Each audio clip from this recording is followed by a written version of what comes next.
Hey guys, today I'm going to be sharing about some of our kids' favorite graphic novels and really graphic novels that we love as a family. Graphic novels are just such a great tool both for engaging kids that maybe are struggling with reading a little bit or have something like dyslexia. Graphic novels are a great bridge, like past those beginner books, right, where they're kind of beyond those and those are maybe a little boring for them.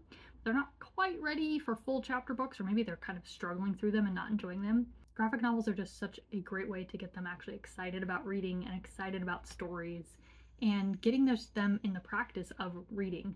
But beyond kids that are struggling with reading, graphic novels are also just a great way for kids to enjoy stories, and we really enjoy them too. So I'm going to go through some of our absolute favorites.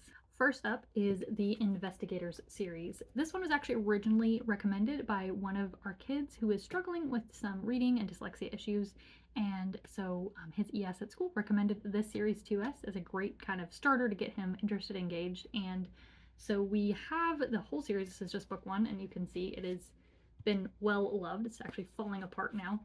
And this follows the adventures of Mango and Brash, the detectives, and they are going on these adventures. They're solving mysteries, and there's lots of puns and funny things, and it's just really hilarious and funny and enjoyable. So all of our kids love these. They'll sit down and read these all the time. They ask, especially my younger ones, will ask for birthdays to get more of these.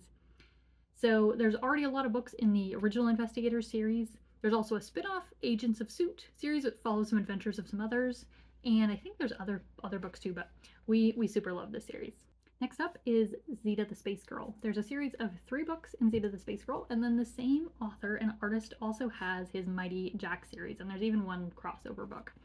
These are such great books. They really follow like themes of friendship and loyalty, as well as just being really beautiful stories and also some really fun, gorgeous artwork. He's really an incredible artist.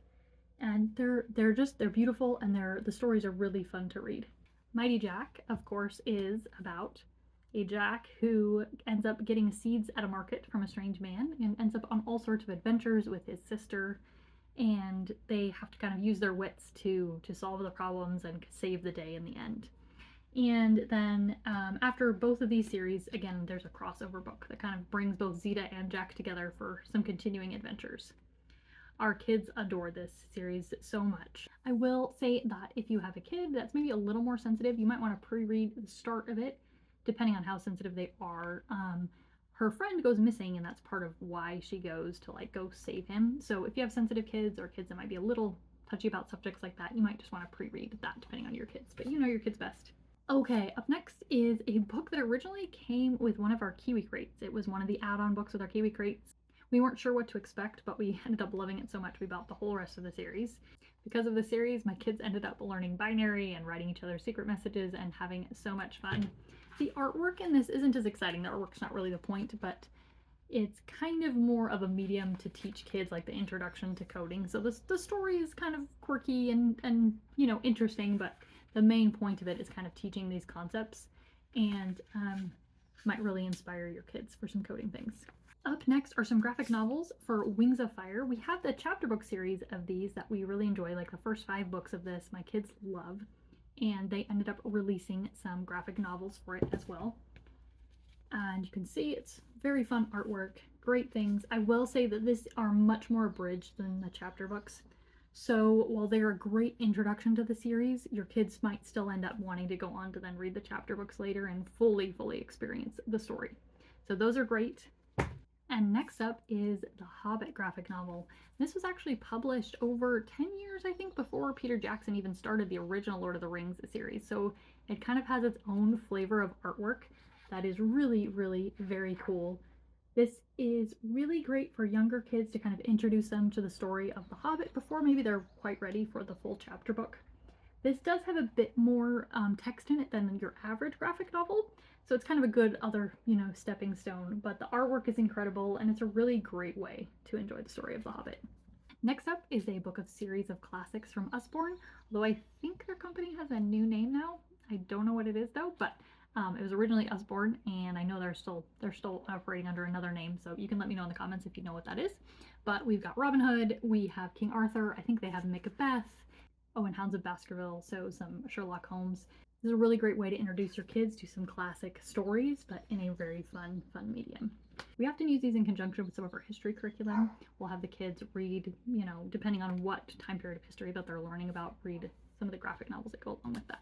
Next up is the Solve Them Yourself mystery series. Legend of the Star Runner is the first one. We have a couple more after that, but it's not a full graphic novel, but there's a lot of pictures in here, and then there's different puzzles that kids need to solve along the way. And it's great because it's not just like a book to read or kind of a graphic novel to read, but it is a way for them to kind of solve the mystery and solve puzzles as they go. So if you have any mystery loving kids, those are a great couple of books in that series. And last on our list is not really a graphic novel, but it is the greatest comic book strip of all time, Calvin and Hobbes. Of course, Calvin is undeniably a troublemaker, but that's kind of part of what makes the series so fun. We ended up, this is actually our second copy of the series. We had some originals that my husband had grown up with that had gotten thrashed just from our kids reading them over and over again. And so we bought a new box set, but that one, of course, now is also a little thrashed. This is, I'd say, some of our kids, this is some of the way that they first really learned and started getting engaged with reading, especially when they had an older sibling that could read some of the strips to them so they could laugh at the jokes together. Especially early on, this is some great ways to encourage reading and encourage some fun. And it's Calvin and Hobbes. It's a good classic. Okay, that's it for this. Let me know in the comments what your favorite graphic novel is with your family.